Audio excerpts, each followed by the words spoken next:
Okay, चलिए बेटा, आज हम लॉज ऑफ मोशन के अंदर एक नया चैप्टर शुरू करने जा रहे हैं जिसका हम नाम देते हैं फ्रिक्शन। यानी फ्रिक्शन का चैप्टर हमें शुरू करना है। क्या है ये फ्रिक्शन?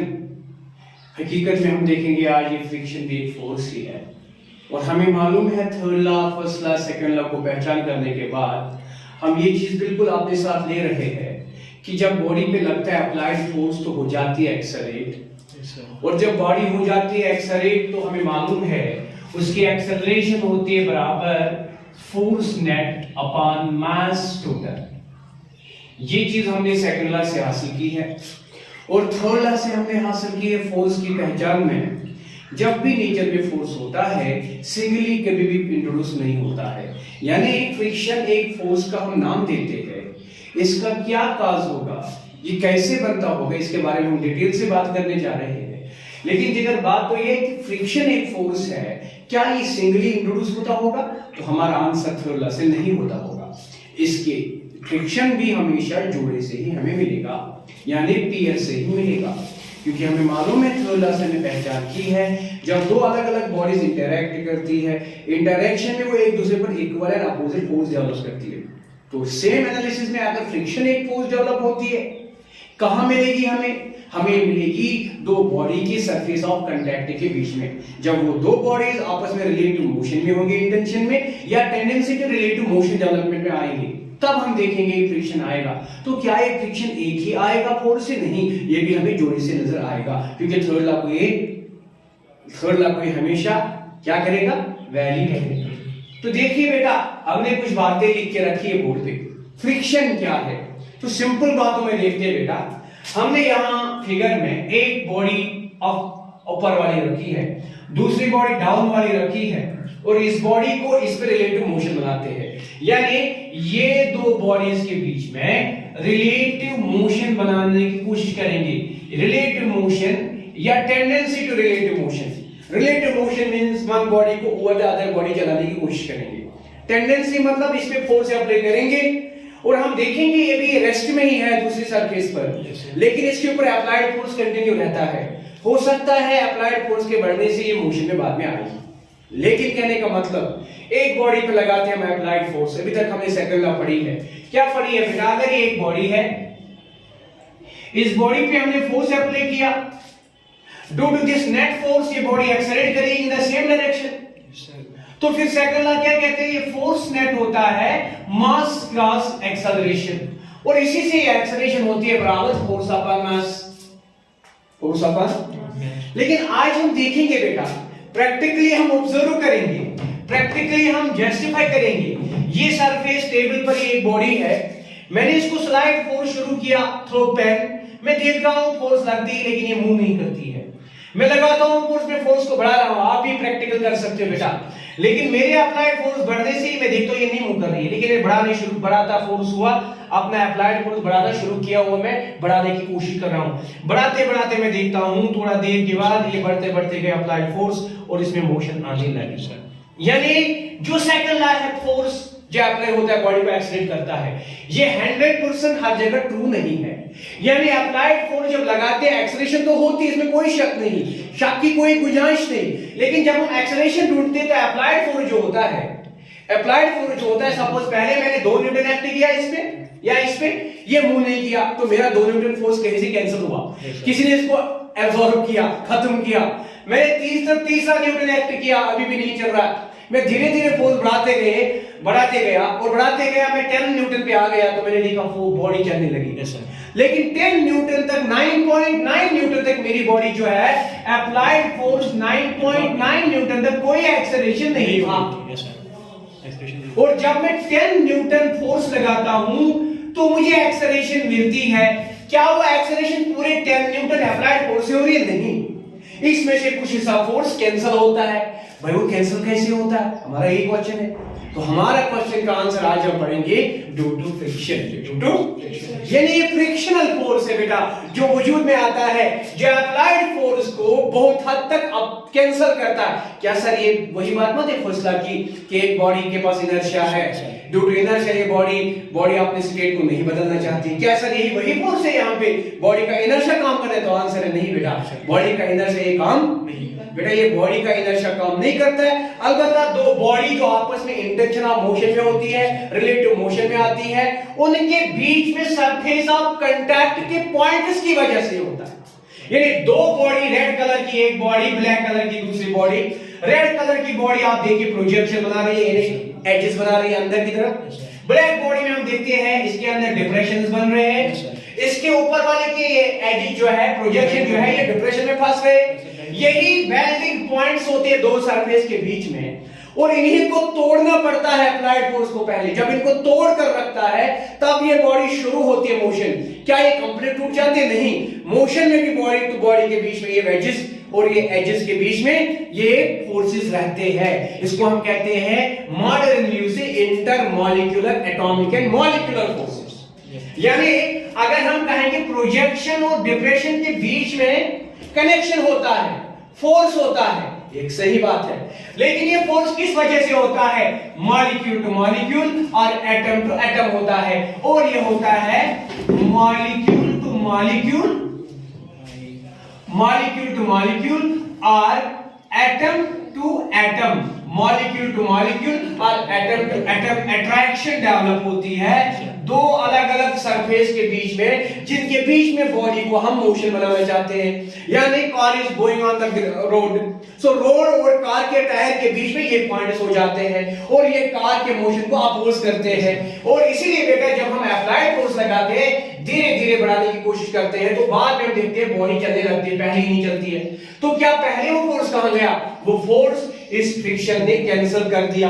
यानी ये फ्रिक्शन का फोर्स यहां से डेवलप होता है और हमेशा ये अप्लाइड फोर्स को अपोज करता है। तो यही बात है बेटा, what is friction? Today we are discussing. So friction is really a force, but what kind of force friction is? It is a force which opposes the motion, which है ना बेटा।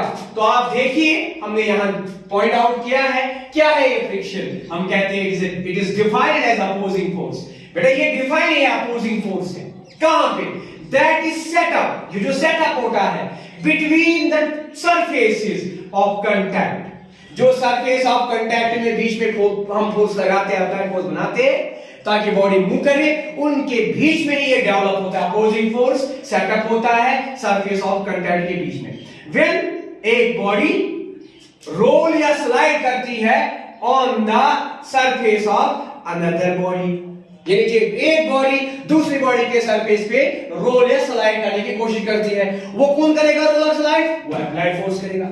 अप्लाइड फोर्स को पहले क्यों नहीं काम होता है? क्या इनर्शिया रोकता है? नो डाउट इनर्शिया भी अपना काम करता है, लेकिन यहां पे इनर्शिया की वजह से नहीं है। यहां पे दो सरफेस के बीच में प्रोजेक्शन और डिप्रेशन के पॉइंट के बीच में की वजह से, जो उनके बीच में मॉलिक्यूल टू मॉलिक्यूल या एटम टू एटम मिलने से अट्रैक्शन होती है।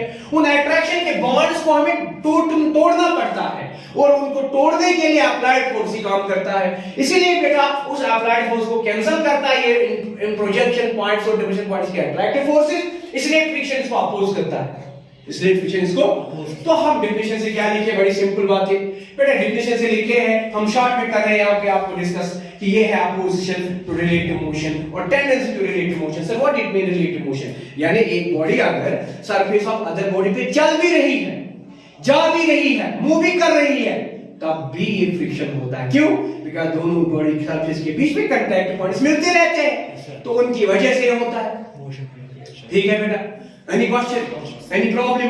लेकिन आप बात करते हैं इसके बाद, तो अगर एक बॉडी पे लगता है फोर्स, अभी वो मोशन नहीं कर रही है, अभी मैंने दिखाया आपको, I am applying force on it's not moving yet, I am applying and increasing my applied force, it's not moving yet.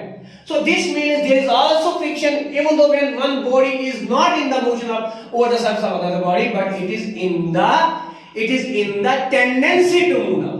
If we try to increase applied force more and more, a time will come when it is going to move on the surface of other body. Yes. So simply tendency का मतलब when body is in the condition to move after some time, and related motion body is moving.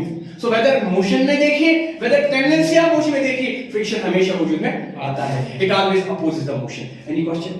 Any doubt? Any problem? तो कुछ अहम बातें इसकी हम करते हैं बेटा. तो ये पहली बात क्लियर है. चाहे related motion हो, चाहे tendency to related motion हो, friction opposes the motion. Friction opposes the motion. Point number second is very important. Point number second is, sir, इसमें कुछ points हम denote करते हैं. यानी कुछ important points. Important points or important facts about friction. Number one, ये क्या है? ये है opposition. ये opposition to relative motion. Opposition to relative motion. मतलब बॉडी एक बॉडी दूसरी बॉडी में चलती रही होगी. दूसरा पॉइंट, ये है opposition. यह है opposition to tendency of relative motion. एक सरफेस पे दूसरी सरफेस मोशन की इंटेंशन में आने लगती है अप्लाइड फोर्स की वजह से. उस टाइम फ्रिक्शन होता है. Whether body is at rest on the surface of other body under applied force, whether body is in motion on the other surface body in the applied force. दोनों case में friction oppose होता है. और कैसे काम करता है याद रखिएगा बेटा. दो सरफेस के बीच में जब फ्रिक्शन ढूंढेंगे, ये अप्लाइड फोर्स के अपोजिट में ढूंढना नहीं है. हमेशा ये दो सरफेस के बीच में, दो पॉइंट ऑफ अट्रैक्शन के बीच में टेंजेंशियली होता है. क्या होता है? So it is always tangential along the point of contact. Along the, अगर ये point of contact ये tangential है. Tangential means a line which touches at only one, it is not intersecting. So हमेशा ये हर जगह पे tangential काम करता है. Tangential काम करता है. तो point is very important. क्या बताएंगे बेटा? So ये है tangential along the contact point. So third point, it is, कभी कभी आपको देखेंगे स्मूथ हॉरिजॉन्टल सरफेस पे आपको अप्लाइड फोर्स के अपोजिट मिलेगा. जैसे यहाँ अप्लाइड फोर्स वहां है और ये यहाँ है, लेकिन ये जरूरी नहीं है. ये हमेशा टेंजेंशियल ढूंढना पड़ेगा. It is tangential at point of contact. It is tangential at point of contact. Next point हम डिस्कस करते हैं आपसे बेटा. टेंजेंशियल भी है. क्या फ्रिक्शन इंडिविजुअली एग्जिस्ट करता है? नहीं, हमेशा फ्रिक्शन जोड़े से ही वजूद में आता है. यानी it also exist in pair. It also exists in, तो ये पॉइंट मैं नोट करके रखूंगा जनरल कंडीशन में. It also exists in pair. चलिए इसकी बात हम यहां करते हैं. पेयर से कैसे एग्जिस्ट करता है देखिए बेटा. इंटेंशनली मैं ये एक बॉडी लाता हूं, इसके ऊपर मैं ये दूसरी बॉडी रखता हूं. ये बॉडी ए, ये बॉडी बी. ठीक, आप देखिए बेटा, मैंने बॉडी ए को अप्लाइड फोर्स एक्ट किया, फोर्स एफ, और इनके बीच में ये पॉइंट ऑफ कांटेक्ट है. पॉइंट ऑफ कांटेक्ट हमेशा टेंजेंशियल फोर्स एक्ट होता है एज फ्रिक्शनल फोर्स. यानी फ्रिक्शनल फोर्स यहां पे tangentially on the surface of contact of the two body के बीच में एक्ट होता है. इस वक्त ये बिल्कुल अप्लाइड फोर्स को अपोज कर रहा है, लेकिन हो भी सकता है, हो भी नहीं सकता है. इस वक्त तो पॉसिबल है अप्लाइड फोर्स का अपोजिट फ्रिक्शन है, लेकिन हमारा मकसद है tangential at a point of contact. Point of contact में हमेशा टेंजेंशियली काम करते हैं. श्योर. जब body A surface of body B के साथ मोशन अलोंग फॉरवर्ड जाता है, तो बॉडी बी लगाती है फ्रिक्शन बॉडी ए के अप्लाइड फोर्स को कैंसिल करने के लिए. यानी ये जो फ्रिक्शन है, it is due to body B on body A. So friction on A due to B. Friction on A due to friction on A due to B.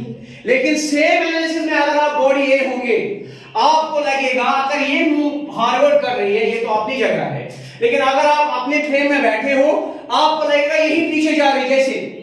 जैसे जब आप एक गाड़ी में होते जो मोशन करते हैं फॉरवर्ड्स, आपका दोस्त पीछे गाड़ी में आ रहा है, आप देखिए जरा, जब आपकी स्पीड बहुत तेज होती है, उससे एक ही डायरेक्शन में जाते हो, आपकी स्पीड बहुत तेज होती है, इसको आप क्रॉस करते हो, आप अपनी गाड़ी को मत समझो, आप उसकी गाड़ी को देखा बोले वो पीछे जा रहा है, लेकिन वो जाता तो नहीं है, वो तो आपके पीछे पीछे आ रहा है, लेकिन उसकी स्पीड आपसे कम है. यही यहाँ पे सेंस होगा. आप जब यहाँ पे देखेंगे बॉडी ए बॉडी बी को देखेंगे जैसे यहाँ जा रही है, यानी बॉडी ए की मोशन इंटेंशन आपको यहाँ मिलेगा और बॉडी बी का इंटेंशन मोशन आपको यहाँ मिलेगा. श्योर.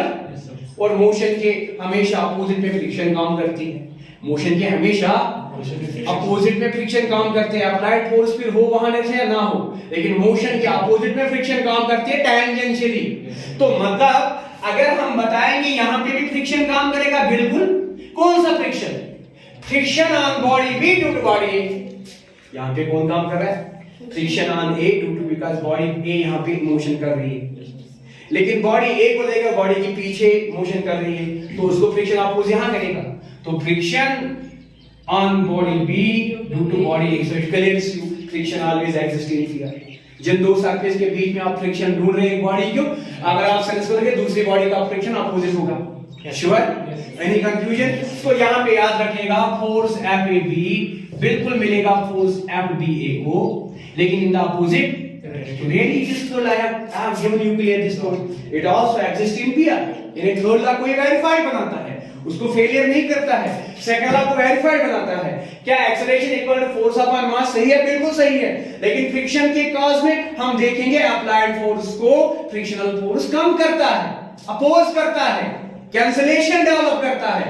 इसलिए नेट एक्सेलरेशन जो हमें मिलनी थी नहीं मिल रही है, बिकॉज़ फ्रिक्शन वजूद में आता है। Any question? Any doubt? चलिए थ्योरेटिकल बुनियाद से मैं आपको एक बात कहने जा रहा हूं बेटा। थ्योरेटिकल बुनियाद से मैं आपको कहने जा रहा हूं, सर ये जो आपने कहा प्रोजेक्शन, यानी जो वेजेस के अंदर जाते हैं, डिप्रेशन के अंदर जाते हैं पॉइंट्स, प्रोजेक्शन और दूसरे के डिप्रेशन, इनके बीच में एक कांटेक्ट पॉइंट्स बनते हैं सर। ठीक है सर, जब दो सरफेसेस इन कांटेक्ट होती है और हम टेंडेंसी ऑफ मोशन में जाते हैं, इनको फोर्स लगाने जाते हैं, नो डाउट सर ये जब तक ये सारे इन पॉइंट्स को तोड़ेगा नहीं तब तक ये नहीं जाएगा। चलो हमने फोर्स बढ़ाना शुरू किया, बढ़ाते बढ़ाते बढ़ाते एक मैक्सिमम फोर्स पे आ गए हम, जो फ्रिक्शन को अपोजिंग फोर्स को भी मैक्सिमम बनाता है। बाद में इसको हम कहेंगे लिमिटिंग फ्रिक्शन। क्या कहेंगे? ये सबसे बड़ी फ्रिक्शन जहां तक अपोजिंग सरफेस अपर वाली बॉडी को मोशन से रोकने की कोशिश करती है, उसको हम कहते हैं लिमिटिंग फ्रिक्शन। स्टैटिक फ्रिक्शन का बड़ा वैल्यू, लास्ट में बड़ा वैल्यू बनाते बनाते उसके बाद जब हमने लिमिटिंग फ्रिक्शन के बराबर फोर्स लगाया, धीरे उससे ज्यादा बड़ा बॉडी की बॉडी तो मोशन में आ जाएगी, रिलेटिव मोशन हो जाएगी। लेकिन बाद में जब बॉडी अब चल रही है, क्या आप फ्रिक्शन नहीं है? आप भी फ्रिक्शन है, बिकॉज़ कांटेक्ट पॉइंट्स खत्म नहीं होते। अब रही बात सर क्या फ्रिक्शन को रिड्यूस कैसे करेंगे? आप कहते सर हम ग्राउंड स्मूथ बनाते हैं, ये रोड्स को स्मूथ के साथ रोड्स बनाएंगे, ठीक है। तो फ्रिक्शन को रिड्यूस करने का क्या तरीका? Number 4 point, so friction reduce होती है, friction reduces due to smoothness of contact surfaces। अब मैं थ्योरेटिकली इस बात को आपको समझाने की कोशिश कर रहा हूं बेटा। इसका मतलब नहीं है कि हमने जब स्मूथ कर दिया रोड्स को या हमने स्मूथ कर दिया कांटेक्ट सरफेस को, इसका मतलब नहीं है बेटा कि हम कहेंगे सर क्या ऐसा हो सकता है? एजा सर आप ऐसी बात कर रहे हो कि आप इसके पॉइंट्स ऑफ कांटेक्ट कम हो जाएंगे? नहीं बेटा, जितना स्मूथ करेंगे उतना पॉइंट्स ऑफ कांटेक्ट ज्यादा बनेंगे, यानी उतना attractive points of molecular atom ज्यादा होंगे। सर फिर फ्रिक्शन रिड्यूस कैसे हो सकता है?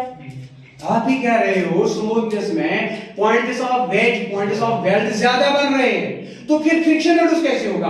तो हमारा बेस्ट आंसर है बेटा, ये जो प्रोजेक्शन के पॉइंट्स हेड्स है और ये जो डिप्रेशन के पार्ट्स है, इनका जो एरिया ऑफ कांटेक्ट वो बहुत होता है, और जितना एरिया ऑफ कांटेक्ट ज्यादा होता है उतना वेट फोर्स एक्सपीरियंस ज्यादा होता है, उतना वेट फोर्स है, sorry I am making a mistake here. So जितना नॉर्मल रिएक्शन पे ये डिसाइड होता है, तो आप देखिए जितना एरिया ऑफ कांटेक्ट ज्यादा होने लगता है उतना क्या होता है, उतना उसको फ्रिक्शन ज्यादा बनता है अपोज होने के लिए। जब हम कांटेक्ट पॉइंट सुई की तरह बनाते हैं तो उनका तोड़ना इजी होता है, उनका टूटना, यानी जितना ज्यादा स्मूथ सरफेस बनेगा उतना पॉइंट्स ऑफ कांटेक्ट ज्यादा होंगे, मगर उनका एरिया ऑफ कांटेक्ट बहुत कम हो जाएगा, और एरिया ऑफ कांटेक्ट जितना ज्यादा कम होगा उतना प्रेशर भी कम होगा, प्रेशर के पॉइंट्स भी कम बनेंगे। जितना एरिया ऑफ कांटेक्ट ज्यादा होगा प्रेशर ज्यादा होगा, प्रेशर डेवलपमेंट तो स्ट्रेसेस ज्यादा होंगे। जब एरिया ऑफ कांटेक्ट बहुत छोटे छोटे होंगे तो प्रेशर के पॉइंट्स खुद ही कम होंगे। तो जितना एरिया ऑफ कांटेक्ट कम होता है उतना आपका प्रेशर का पॉइंट कम बनता है, उतना आपका फ्रिक्शन रिड्यूस होता है। नो डाउट स्मूथनेस की वजह से पॉइंट्स ऑफ कांटेक्ट बढ़ते हैं, बट एरिया ऑफ कांटेक्ट बहुत नेग्लिजिबल हो जाता है, जिसकी वजह से फ्रिक्शन रिड्यूस हो जाती है। ये थ्योरेटिकल बातें हैं। अब हम ये बात कर रहे हैं what is friction. Very simple, friction is the opposing force developed between the two surfaces of contact when they are in relative motion or when they are under the tendency of relative motion. Yes, sir. It always opposes the motion. It always, and force of friction is always tangential at the point of contact. At the point of, and you know typically how friction arises. Friction का cause क्या है? It is a cause due to the weldings of what? Of projections and depressions. है ना बेटा? Due to the molecular or atomic attractive nature of molecular atoms between two surfaces of contact. है ना? How we reduce the friction? By making smoothness of surfaces. When we do the smoothness of surfaces, the area of contact of welding force decreases, which in turn results in a decrease in the friction. Sure? Yes. Now we decide types of friction. Now we decide friction के types क्या है बेटा? जरा हम देखते हैं friction के general types क्या है। तो जनरल में हम देखेंगे फ्रिक्शन के दो टाइप। सर कौन सा टाइप? एक, जब ये बॉडी सरफेस पे है, it's under the force but it's not moving. It is under the force applied, it's not moving. The applied force is variable because I am trying to increase the time will come, it will in the motion. But decide when applied force is such that it does not make body motion, then we say the two surfaces in contact are in the tendency of motion. In the tendency of Motion. That time the friction which opposes the applied force here, it is called as static friction. Means friction in the rest condition of the two surfaces. It's called static. You know the two bodies are under the applied force, but even though they are not in the motion, so applied force को cancel करता है friction under rest situation of the two surfaces of contact. That type is called as static friction. Yes, That's called as static. But when body is sliding or rolling on the surface of other body, so you know like this time applied force is increasing much, it crosses the static friction completely. That's called a limiting friction, maximum static friction. Then it is going to move now. It's going to move now. You Yes, observe it's going to move now. Yes. So when it's going to move now, there is also friction which opposes the applied force, which opposes the motion. That is called as this type called as kinetic friction. Means friction with the motion. Yes, sir. When two surfaces are in the relative motion, then there always there is friction. That type of friction is called as kinetic friction. So one type is due to the static nature of the two bodies under applied force. That's called as static friction, and another type is due to their relative motion. That's called a kinetic friction. So static friction is due to the tendency of relative motion between two bodies in contact, and kinetic friction is due to the relative motion between two bodies or two surfaces in contact. So let us have this case here beta, and let us note down this thing. So we'll decide this thing here. हम यहाँ कहेंगे बेटा types of friction. Types of friction. क्या ना? Types of friction. Benchua. General में हम दो ही type देखेंगे। एक को हम कहेंगे स्टैटिक फ्रिक्शन,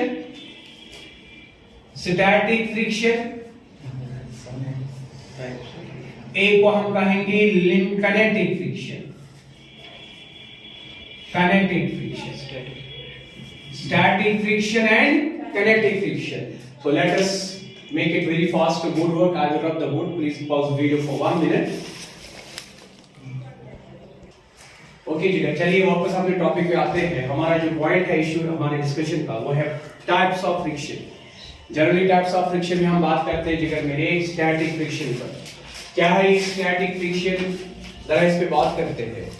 बेटा स्टैटिक फ्रिक्शन आपको क्लियर हुआ है जब दो bodies under the applied force होती है और उनके बीच में भी मोशन डेवलप नहीं होती है, लेकिन अप्लाइड फोर्स उनके ऊपर होता है, तो उस अप्लाइड फोर्स को कंटीन्यूअस फ्रिक्शन अपोज करके कैंसिल करता है। यानी फ्रिक्शन फोर्स अंडर रेस्ट जब बॉडीज होती है but under application of forces होती है, तो हम इसी को कहते हैं opposition to the tendency of relative motion. Opposition to the means bodies are under the applied force. Yes. There is a chance of motion after some time, but you know this is the case very simple. So what is static friction? हम कहेंगे point इसमें number 1, it is opposition to tendency of relative motion. It is opposition to tendency of relative motion. Simple बात है। Point number next हम बात करते हैं बेटा इसमें क्या है, तो याद रखिएगा एक बॉडी पे हमने जब 1 न्यूटन फोर्स अप्लाई किया था तो कोई मोशन नजर नहीं आई, कोई एक्सेलरेशन नजर नहीं आई। 2 न्यूटन भी कर दिया नहीं आई, 3 न्यूटन भी कर दिया नहीं आई, बढ़ाते बढ़ाते सब मोशन में हमने 9.9 कर दिया तब भी एक्सेलरेशन नहीं।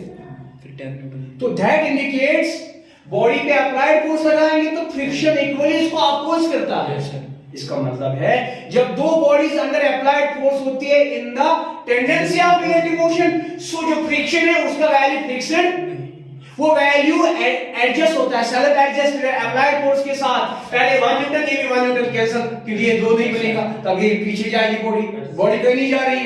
ये 2 न्यूटन बना, ये भी 2 न्यूटन बना, ये 3 बना, तो एक लेवल तक इसको बैलेंस करने जाता है। तो जो स्टैटिक फ्रिक्शन का वैल्यू है हम यही कहेंगे वैल्यू तो ये फिक्स्ड तो वेरिएबल है। शाबाश। सो ये क्या है? It is variable, it is variable in value, it is depending on the nature of opposition, it is variable in value, that is इसकी मीनिंग क्या है बेटा, इसका मतलब क्या है? स्टैटिक फ्रिक्शन को मैं Fs लिखूंगा और ये होता है वेरिएबल। क्या होता है बेटा? वेरिएबल। और इसके लिए इसका दूसरा नाम कहते हैं सेल्फ एडजस्टिंग फ्रिक्शन। क्या कहते हैं? Self adjusting friction. So it is also said to be self-adjusting friction, self-adjusting friction। इसलिए इसको हम क्या कहते हैं? सेल्फ अप्लाइड फोर्स 1 न्यूटन, ये भी 1 न्यूटन हो गया, वो तो 1.1 हुआ, ये भी 1.1 हुआ, वो बढ़ते बढ़ते 9.9 हो गया, बढ़ते बढ़ते 9.9 हो गया। श्योर? Any question? तो बात करते हैं यहाँ पे बेटा, तो सर क्या इसका कोई मैक्सिमम वैल्यू नहीं हो सकता? बिल्कुल बेटा, इसकी मैक्सिमम वैल्यू हम आगे पढ़ेंगे, उसको हम लिमिटिंग फ्रिक्शन कहेंगे। तो ये यहाँ पे मैं नोट पॉइंट लिखूंगा, आगे जाके डिस्कस करेंगे हम। यानी एक बात आपके दिमाग में फौरन में लाना चाहता हूं जगह से, वो यही है कि ये जो होती है स्टैटिक फ्रिक्शन, जब ये मैक्सिमम होती है वैल्यू से, क्या होती है? स्टैटिक फ्रिक्शन जब होती है मैक्सिमम वैल्यू से, तो बाद में हम इसको कहते हैं उस टाइम फ्रिक्शन लिमिटिंग फ्रिक्शन, यानी कहते हैं लिमिटिंग फ्रिक्शन। सो लिमिटिंग फ्रिक्शन आपके दिमाग में फौरन एड्रेस होने लगा कि ये स्टैटिक फ्रिक्शन ये इसी का वैल्यू है, लेकिन मैक्सिमम की ये सबसे बड़ा वैल्यू, जब इसके बाद ये फ्रिक्शन अपना वैल्यू बढ़ा तो नहीं सकती है। ठीक है बेटा, याद रखिएगा, ये फ्रिक्शन आपको खाली सॉलिड टू सॉलिड सरफेस नजर नहीं आएगा, हमने बात नहीं की है। ये फ्रिक्शन आपको सॉलिड टू लिक्विड या लिक्विड टू लिक्विड या गैसेस में नजर आएगी, और वहां पे हम इस फोर्स का नाम विस्कोस फोर्स बताएंगे। विस्कोसिटी का जो कांसेप्ट है हम फ्लूइडिसिटी में पढ़ेंगे, फ्लूइड मैकेनिक्स में पढ़ेंगे, वहां पे वो फ्रिक्शन सॉलिड्स का कांसेप्ट होगा। जो सॉलिड का फ्रिक्शन होगा उसके साथ हम उसको रिलेवेंट देखेंगे वहां। तो फ्लूइड मैकेनिक्स में जो फ्रिक्शन का नजर कांसेप्ट हम आगे पेपर बी में पढ़ेंगे। जब हम पढ़ेंगे फ्लूइड मैकेनिक्स तो उस टाइम हम बताएंगे viscosity, viscous forces, viscous drag की बातें, और वहां फ्लूइड मैकेनिक्स की फ्रिक्शन के साथ जोड़ेंगे। अभी तो हम सॉलिड मैकेनिक्स की बात करते हैं, सॉलिड पर सॉलिड जा रहा है, सॉलिड पर सॉलिड की मोशन हो रही है, और अंदर ग्राउंड जा रही है, टेबल पे एक ऑब्जेक्ट रखा है, इंक्लिनेशन पे बॉडी स्लाइड डाउन कर रही है, ये सब बातें हम कर रहे हैं सॉलिड टू सॉलिड सरफेस की। तो देखिए बेटा, एक और अहम बात जो हम इसमें करने जाएंगे बेटा स्टैटिक फ्रिक्शन में, वो यही है जिसको आप ध्यान में रखेंगे बेटा, कि ये बातें हमने सही से बताई आपसे। तो इसमें हम जो लिमिटिंग फ्रिक्शन है इसको जब हम मेजर करेंगे बेटा, एक अहम पॉइंट वहां से हम निकालेंगे। जो सरफेस का नेचर जो है वो भी डिसाइड करता है फ्रिक्शनल फोर्स को। मतलब मैंने यहां से ये एक सरफेस लिया और ये दूसरा ऑब्जेक्ट का सरफेस लिया, इनको यहां पे मैंने थोड़ा इंक्लिनेशन बनाना शुरू किया। आप देखिए इंक्लिनेशन में आता है ग्रेविटेशनल या वेट फोर्स का कंपोनेंट mg sin थीटा, आपको पता है, आपने वेक्टर में पहले सिखाया। मैं इंक्लिनेशन बढ़ाने जाता हूं, आप देखिए फोर्स बढ़ता है लेकिन जाता नहीं। एक स्टेज आएगा जब ये चलना शुरू किया, जब ये चलना शुरू किया, that is called as limiting friction. यानी लिमिटिंग फ्रिक्शन क्रॉस हो गया, अप्लाइड फोर्स से क्रॉस किया, आप ये अपोजिंग फोर्स डेवलप नहीं हो गई, इससे ज्यादा बॉडी चल। लेकिन मेरा कहना है आपसे कुछ और बात बेटा, कि सर अगर इसके बदले में जिस एंगल से मैंने इसको देखा गिरता हुआ, सर इसके कंपैरिजन में अगर ये इस बॉडी में ले जाऊंगा कांटेक्ट में दूसरी, सर क्या जब इसको मैं इंक्लिनेशन में लाऊंगा क्या सेम एंगल से ये भी ड्रॉप हो जाएगी? नहीं, देखो वो इस एंगल पे गई थी, अब ये बढ़ रहा है और बढ़ रहा है और बढ़ रहा है और बढ़ रहा है और बढ़ रहा है आप देखिए बेटा, थोड़ा सा इसमें यहाँ से फंस जाता है यहाँ पे, चलिए यहाँ पे रखता हूँ।